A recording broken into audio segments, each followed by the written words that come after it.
Bonjour à tous et bienvenue sur cette cinquième et dernière partie sur le tuto de la maisonnette Fantasy réalisée avec Blender 3D et Krita. Aujourd'hui on va voir donc la dernière partie, la réalisation des portes, des fenêtres et des finitions. Alors on repart du document qu'on avait laissé la dernière fois et on va ajouter un nouveau calque juste au-dessus du calque mur qu'on va appeler boiserie. Les parties boisées des fenêtres et de la porte.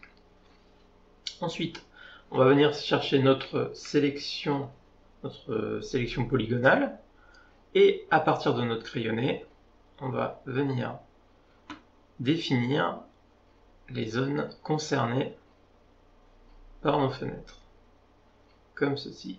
Hop. Voilà. On va ajouter l'intérieur de la fenêtre. Voilà. Hop. Hop, hop. Alors c'est pareil, hein, c'est pas tout à fait droit, c'est pas grave. Voilà. Ensuite, on va ajouter notre porte. N'hésitez pas à faire apparaître votre crayonné et ou votre calque avec votre UV et votre déplié JV si c'est nécessaire. On va aussi avoir la fenêtre ici. Hop. Voilà. Voilà.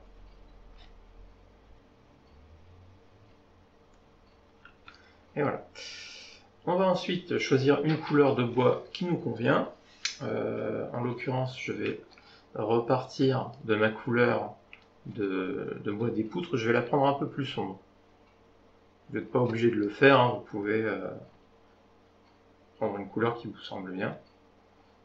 Alors, je vais effacer, je vais enlever mon crayonné, parce que j'ai remarqué que Krita avait tendance à affecter le pot de peinture en fonction des dessins qu'il pouvait y avoir au-dessus. Alors, on est pas mal. Ici, il y a un petit trou. Je prends mon pinceau. Je vais venir remettre ce qui manque ici. Voilà. Bon, on est pas mal. Bon, comme je vous le disais, c'est pas tout à fait droit, mais c'est pas grave. Hein. C'est dans le contexte un petit peu de ce qu'on veut réaliser, donc ça peut même être sympa. On va refaire apparaître notre crayonné. Maintenant qu'on a défini nos zones, on va faire comme tout à l'heure pour les boiseries. On va ajouter de la matière à tout ça. Alors, je vérifie que je suis bien sur ma couleur. Avant ça, on va ajouter de la matière. On va ajouter de la variation, pardon. Je prends donc mon éponge.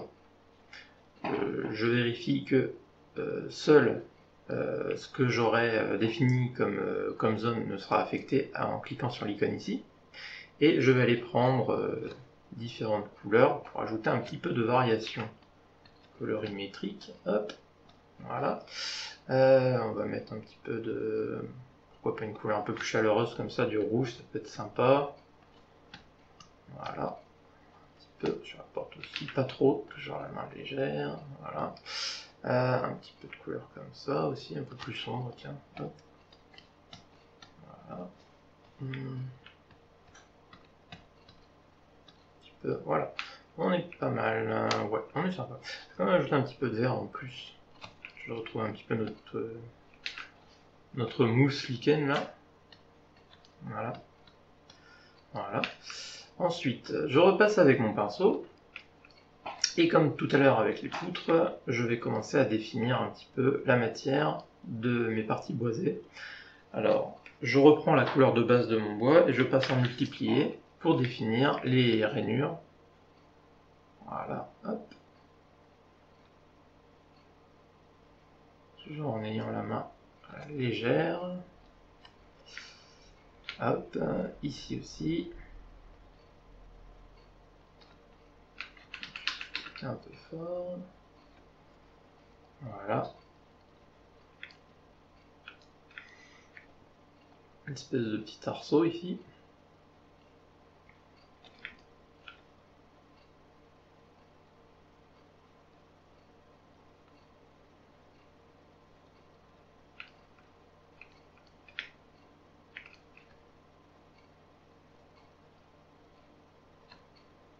N'hésitez pas quand même à marquer un peu certaines parties, parce que comme c'est un modèle qui sera vu quand même, qui est fait pour être vu de loin, il faut quand même qu'il y ait un petit peu de détails qui ressortent. Toujours en essayant de garder la main légère. Pas évident de trouver le bon équilibre entre les deux. Je vais reprendre la couleur ici, car il y a une fenêtre qui est un peu plus verte ici. C'est pas grave, c'est sympathique. Voilà. Hop.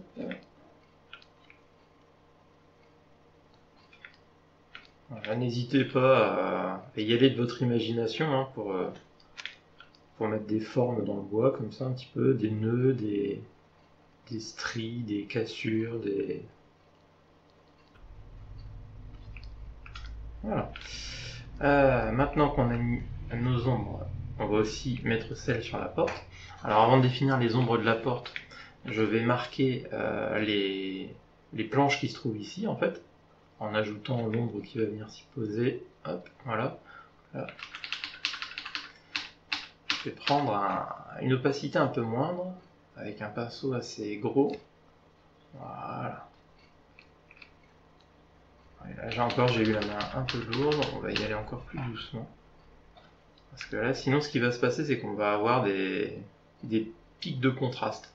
C'est-à-dire que vous allez avoir une partie tellement sombre et atypique sur votre design ici sur la porte, sur votre graphisme, que ça va tout de suite flasher, on va voir que ça va attirer l'œil en fait. Et c'est pas ce qu'on veut. Donc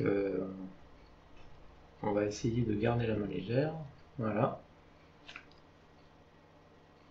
Voilà, c'est pas trop mal. C'est pas trop mal, hein, c'est pas trop mal, ouais.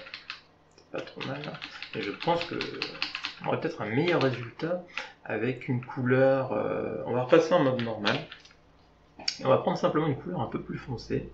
Alors, un peu plus comme ça, je pense qu'on aura de meilleurs résultats, vous voyez. Voilà. Voilà, c'est plus doux. C'est moins sombre du coup. En plus c'est bien comme ça me permet de vous montrer un petit peu une autre technique que de passer par les différents modes. Voilà. On est pas mal. Voilà. On est pas mal. Alors maintenant on va faire comme pour les autres. Je reprends ma couleur, je passe en mode multiplié et on va définir les rainures du bois dans les planches de la porte.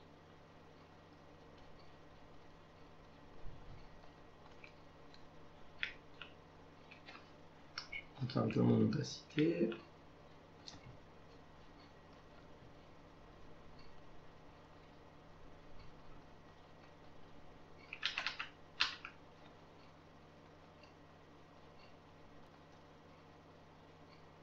Là, on est pas mal. Voilà, on est pas mal. Et bien maintenant, comme pour tout à l'heure, on va faire la même chose, mais pour les parties en lumière, en passant en mode écran. On est parti.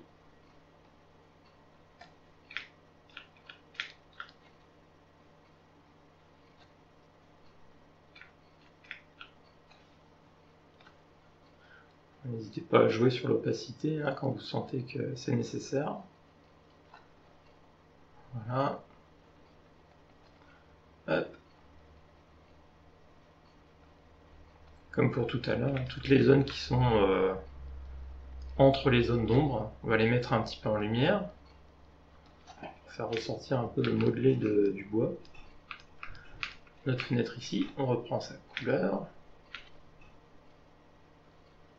Voilà.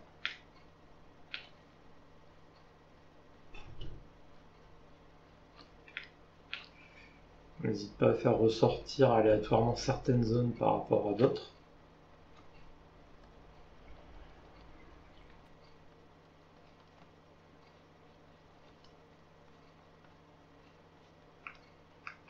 Voilà, on n'est pas trop mal. Alors maintenant, on va ajouter les parties métalliques de la porte. Alors on va créer un nouveau calque. On va appeler ça métal porte. Hop. Et avec notre lasso polygonal, on va aller définir à partir de notre crayonné les zones de métal qu'on a choisi de dessiner. lors de l'ébauche. Hop, je maintiens Shift pour choisir, pour sélectionner mon autre zone. Voilà. Je vais aller prendre mon pot de peinture avec une couleur que je vais définir un petit peu comme ça, avec un petit blanc cassé là, peut-être même un petit peu plus sombre, pas trop. Je vais éviter justement que ça ressorte trop. On n'est pas trop mal. Je vais enlever mon crayonné, pas qu'il affecte mon pot de peinture. Je suis en mode écran, donc ça s'éclaircit, je repasse en mode normal. Voilà, on n'est pas trop mal. Ok. Je fais en sorte que seuls mes coups de pinceau tombent sur cette zone-là. Je vais prendre mon pinceau, je vais prendre mon éponge, je vais sélectionner ma couleur, et je vais ajouter un peu de variation à tout ça, en ajoutant des zones un peu plus sombres par exemple. On y va. Voilà. Des zones un petit peu vertes pour retrouver notre fameuse mousse. Pas trop, un petit peu moins, un petit peu plus sombre. Voilà. Alors, ce qui est sympa, c'est d'apposer vos couleurs, prendre un petit peu de recul, voir si ça marche, puis voilà, de revenir. Alors, on va remettre une couleur un peu plus sombre de ce genre là. Voilà, hop, hop. Et on va aller ajouter un petit peu de détail. C'est du métal, voilà, un peu vieillissant, etc. On peut imaginer qu'il y ait pas mal de parties qui soient oxydées, plus que d'autres, donc on va définir des zones comme ça. Voilà, hein, un petit peu de rouille. Sur votre modèle, hop. Voilà, c'est pas mal, ok. On est pas mal. Alors ensuite, on va aller poser nos lumières. On va prendre un pinceau. Je reprends la couleur de base de ma plaque métallique. Et je vais aller définir mes lumières en prenant une taille qui correspond. Et je passe en mode écran. Donc notre lumière, venant se poser toujours du haut vers le bas, va tomber ici. On va donc mettre en lumière les arêtes de notre plaque de métal.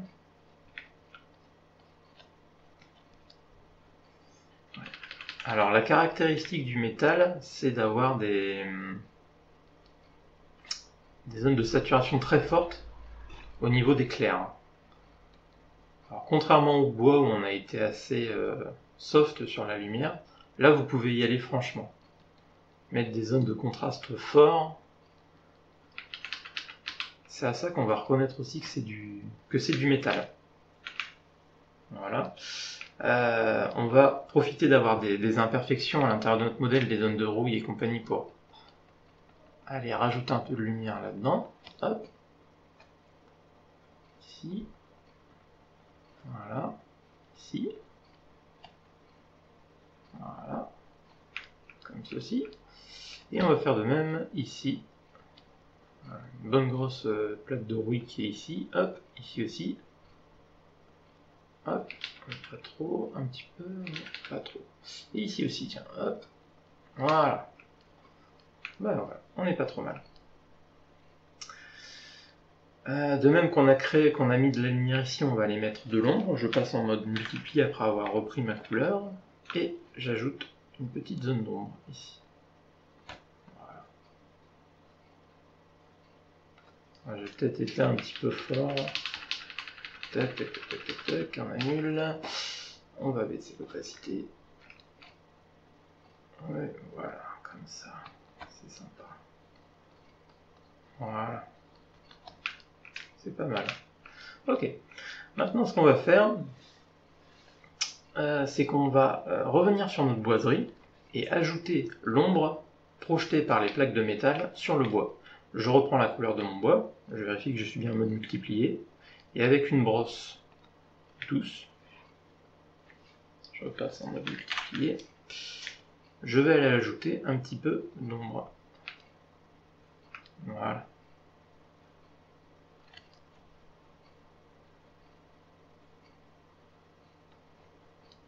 Alors, techniquement, vous pouvez aussi en ajouter de légères ici, parce que il y a différents types d'ombre.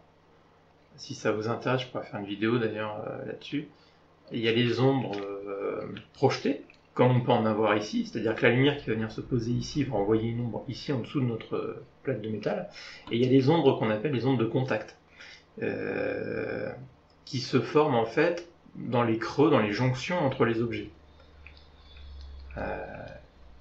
Bon. Si vous voulez un tuto plus détaillé pour ça, n'hésitez pas à me le dire dans les commentaires. Voilà. Donc on est pas mal pour nos petites plaques de métal. Maintenant, tiens, je me rends compte que sur ma boiserie, justement, j'y suis, ça tombe bien, j'ai oublié d'ajouter les lumières. Je vais donc reprendre mon pinceau, chercher ma couleur, passer en mode écran et définir mes lumières. Donc là, à nouveau, contrairement au métal, on y va tout doux. C'est du bois. Voilà, donc il reflète peu la lumière. Voilà. Donc vous voyez, la création de textures de bois, c'est pas super compliqué. Hein. Faut juste prendre la main en fait. Voilà. Je vais aussi rajouter des lumières en haut sur mes arêtes qui sont exposées au soleil au niveau de mes parties boisées, comme on avait fait pour les poutres tout à l'heure. Ici. Ici. Voilà. Pareil ici. Hop. Tac.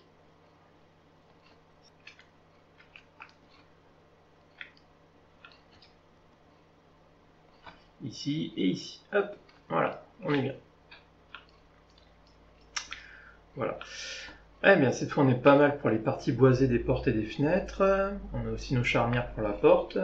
Je vais enfin ajouter des zones d'ombre en passant sur une brosse large et douce. Je vais reprendre la couleur de mes fenêtres, passer en mode multiplié. Et comme pour les poutres, les jonctions des poutres tout à l'heure, ajouter des petites zones d'ombre là sur les parties des interstices. Ici aussi tout doucement, voilà. Parce qu'on imagine que la porte est à l'intérieur, elle est un petit peu en retrait par rapport aux poutres. Je vais faire de même pour la fenêtre. Voilà. Un petit peu comme ça, voilà. Et aussi ici et ici. Voilà. Ça c'est pas mal. Sur la porte, je vais aussi ajouter une zone d'ombre ici, parce qu'il y a le sol en dessous. On peut imaginer que voilà, il y a une ombre de contact. Et au-dessus, puisqu'il y a le toit. Voilà, on est pas mal comme ça. Il ne nous reste qu'à ajouter les fenêtres en elles-mêmes. Donc, au-dessus de mon calque boiserie, du moins en dessous, mais au-dessus des murs, je vais rajouter un calque que je vais appeler fenêtre. Hop. Je vais aller prendre mon lasso polygonal et je vais définir les zones du verre des fenêtres. Hop. Voilà. Comme ça. Et ici aussi. Hop. Voilà. Je reprends mon pot de peinture. Hop. Je prends une couleur. Je vais prendre une couleur un petit peu alors, jaune, un peu jaune presque clair comme ça, voilà. Un peu plus jaune quand même, ouais. Un peu comme ça. On va rester sur quelque chose d'assez vif pour être dans l'esprit. Et je vais aller ajouter mon jaune en mode normal. Bon, on est pas mal. On est pas mal. Alors ensuite, avec un pinceau assez doux, voilà, je vais me remettre sur mes fenêtres et je vais aller choisir une couleur assez orangée, presque un peu plus sombre, orangé un peu plus sombre, et je vais venir comme ça en mettre sur les bords extérieurs un petit peu de mes fenêtres. Voilà, comme ça un petit peu. Et ça va donner une ambiance un peu chaleureuse et cocoon un petit peu à notre modèle. qui va correspondre un petit peu à une ambiance un peu fantasy. On peut imaginer que c'est la nuit et que les lumières, les bougies sont allumées à l'intérieur de la maison. Voilà, un petit peu comme ça. Hop. Pareil ici. Voilà. Et on va faire de même ici. Ah, j'ai oublié de faire en sorte que mes lumières n'affectent que cette zone-là. Ça n'a pas l'air d'avoir gêné mon pinceau. Peut-être un petit peu quand même autour. Vous voyez, ici il y a de la lumière. Alors je passe un petit coup de gomme. Voilà. Et nous continuons. Hop. Alors, sur cette fenêtre-là, ça peut faire joli parce que voilà, hop. Elle a une forme assez atypique. Comme ceci. Voilà. Et voilà. Eh bien, il ne nous reste plus qu'un petit détail à ajouter qu'on avait oublié tout à l'heure, c'est le sommet de notre cheminée. Alors, je repasse sur la partie mur. Donc, désolé si cette partie est un peu plus brouillon que les précédentes en termes d'organisation. Vous verrez à la fin de votre réalisation, généralement, vous serez amené à revenir sur votre modèle, enfin, sur votre painting, à modifier plusieurs choses, etc. C'est souvent comme ça. Alors comme c'est une partie qui est plus exposée à la lumière, on va reprendre notre couleur de base, et puis avec l'effet screen, on va augmenter un peu sa luminosité, légèrement. Et puis on va aller définir, on va aller chercher avec notre sélection la bouche de la cheminée, et cette fois avec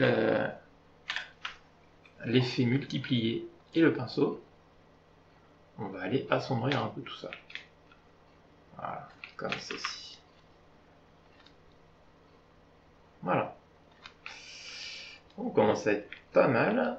On va aller voir sur sur Blender ce que ça donne. On sauvegarde. Exporter. Maisonnette.png. Je sauvegarde. Oui. On repasse sous Blender. Voici notre texture telle qu'on l'avait laissée la dernière fois. Et bien on va faire Image, Reload. Et voilà. On a notre petite maison. Comme vous le voyez, le rendu est pas trop mal du tout. Voilà, voilà. C'est pas mal du tout. Alors, une fois que vous êtes à ce stade-là, il y a plein de petites améliorations que vous pouvez envisager de faire. Par exemple, sur la cheminée, on aurait pu ajouter une ombre ici. Ça aurait été bienvenu, ça aurait marqué la délimitation avec le toit, une petite ombre de contact. Je remarque aussi que le toit est un petit peu moins, comment dirais-je, contrasté que le reste de la maison. Il paraît un petit peu plus plat.